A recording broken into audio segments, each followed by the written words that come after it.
Supreme court ప్రధాన న్యాయమూర్తి justice గవాయ్పై జరిగిన దాడి ప్రజాస్వామ్య వ్యవస్థ మీద జరిగిన దాడి అని సిపిఐ రాష్ట్ర సహాయ కార్యదర్శి ముప్పాల నాగేశ్వరరావు మండిపడ్డారు.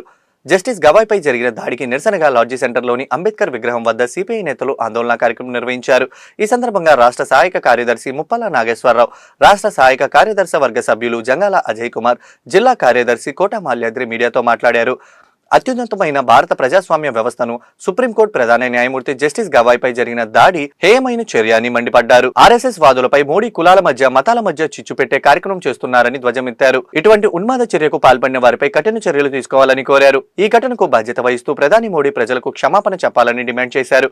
ఈ కార్యక్రమంలో నగర కార్యదర్శి అకిటి అరుణ్ కుమార్, జిల్లా సహాయక కార్యదర్శి మేడా హనుమంతరావు, వెలుగు రాధాకృష్ణమూర్తి, జంగాల చైతన్య, రావుల అంజిబాబు, వలి తదితరులు పాల్గొన్నారు. మీడియా మిత్రులందరికీ నమస్కారం.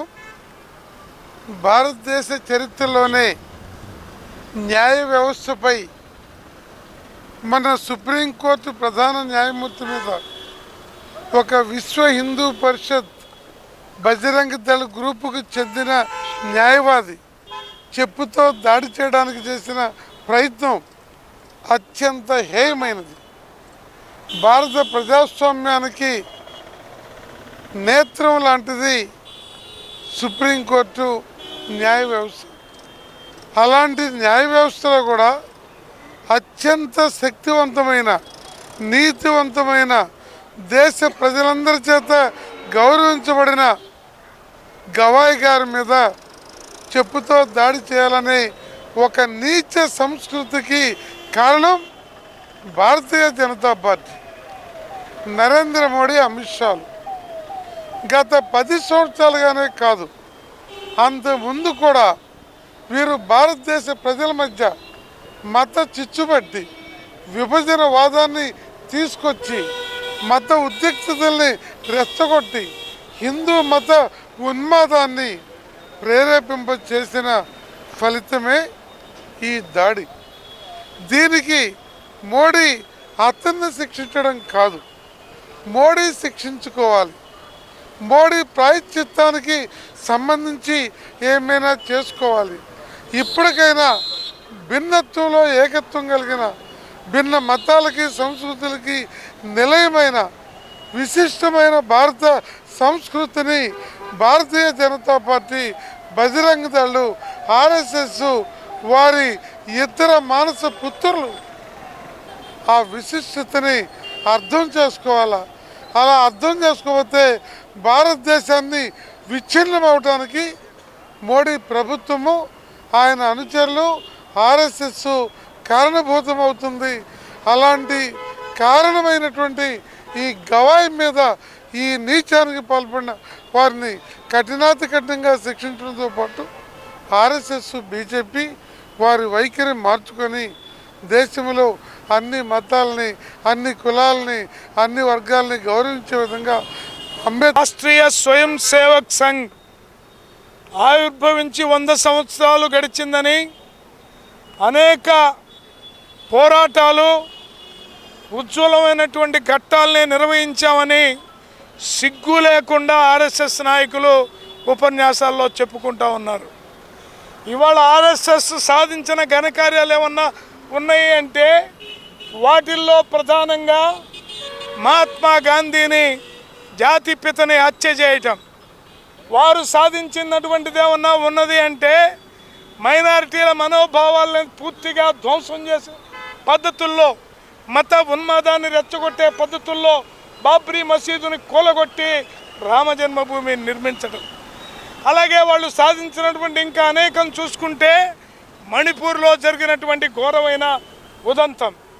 ఈ రోజున సమాజం, ప్రతి మనిషి, ప్రతి భారతీయుడు సిగ్గుతో తలదించుకునేటటువంటి పద్ధతుల్లో ఆర్ఎస్ఎస్ అనుబంధ విభాగమైనటువంటి విశ్వ హిందూ పరిషత్తు ఈ దేశ అత్యున్నత న్యాయస్థానానికి ప్రధాన జడ్జిగా ఉన్నటువంటి జస్టిస్ గవాయ్ గారి పైన విశ్వ హిందూ పరిషత్ కార్యకర్త చెప్పు విసరడం అంటే ఇది దేన్ని సూచిస్తూ ఉన్నది?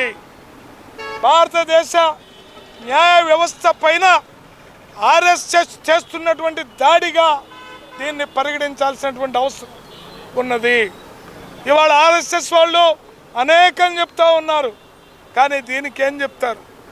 ఇవాళ ఆయన్ని సస్పెండ్ చేశాం, ఇంకోటి చేశామని చెప్తా ఉన్నారు. సస్పెండ్తోటి ఆగదు.